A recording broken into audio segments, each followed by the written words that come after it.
Well, last week, President Trump announced the United States would be withdrawing from the Paris Climate Agreement. California Governor Jerry Brown was so upset about this, he predicted that God, in effect, would visit the 12 plagues upon the earth in response. Watch. This is a crazy decision. It's against the facts. It's against science. It's against reality itself. People are going to die. Habitat will be destroyed. Seas will rise. Insects will spread.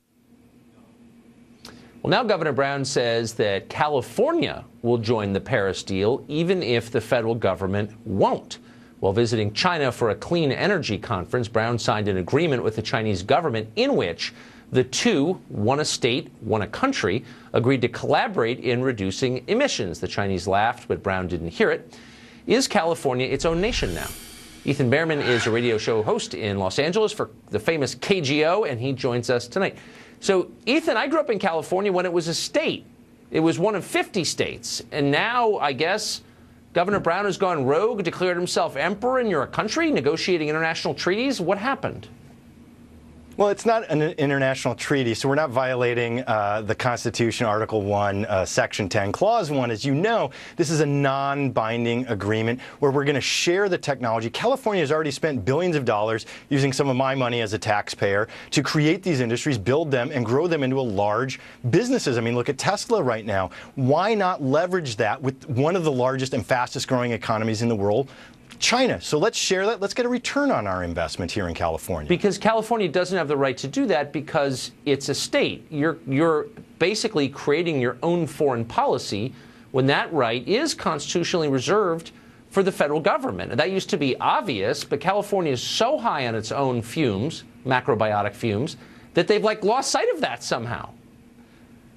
Yeah, no, but again, this is a non-binding agreement. Cities and counties and states have already been doing this for decades now. There's nothing new about this. If he had signed something that said it was a binding agreement, you and I would actually be in total agreement that that would be violating the Constitution. But here, why not? Why not get a return? Why not lead in this country since D.C. doesn't want to lead? Why not lead in the 21st and 22nd century energy sources instead of what the president is doing, which is falling back to 16th century energy sources, focusing on coal?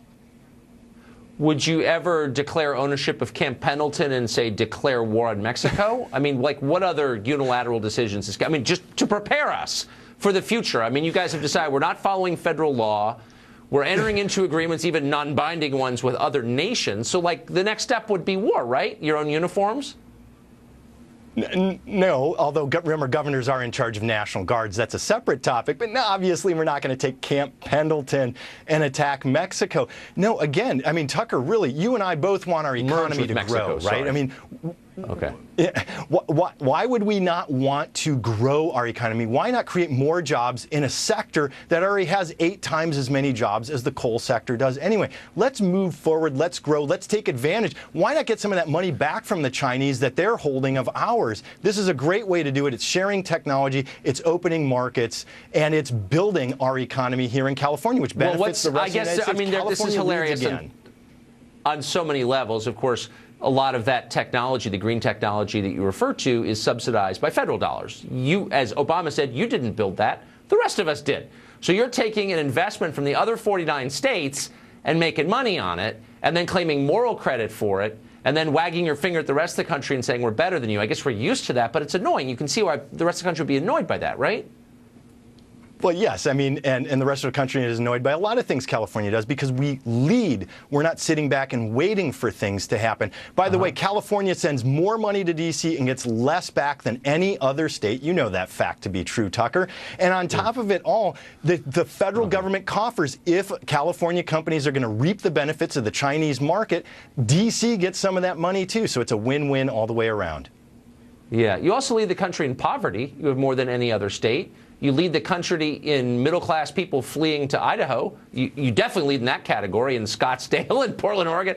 So really quickly, if you're upset about climate change and you believe it's being driven by CO2 emissions, you think carbon dioxide is a poison like arsenic, why would you sign an agreement with the world's largest polluter, China, that allows them to continue to pollute for another generation? How does that help with global warming? Well, The agreement signed today doesn't say what you just said, Tucker. It's a sharing of technologies. It's a sharing of information. It's an opening of markets to one another and ensuring I'm referring to the hold on, but I'm sorry, I was imprecise. I'm referring to the Paris Agreement that Governor Brown is scolding Trump for pulling out of, which allows the Chinese to continue increasing their CO2 emissions for other generations. So that doesn't really make sense why you'd want to give the world's biggest polluter a pass or political cover, as Brown just did. Why would he do that? Does he have some weird agenda we don't know about?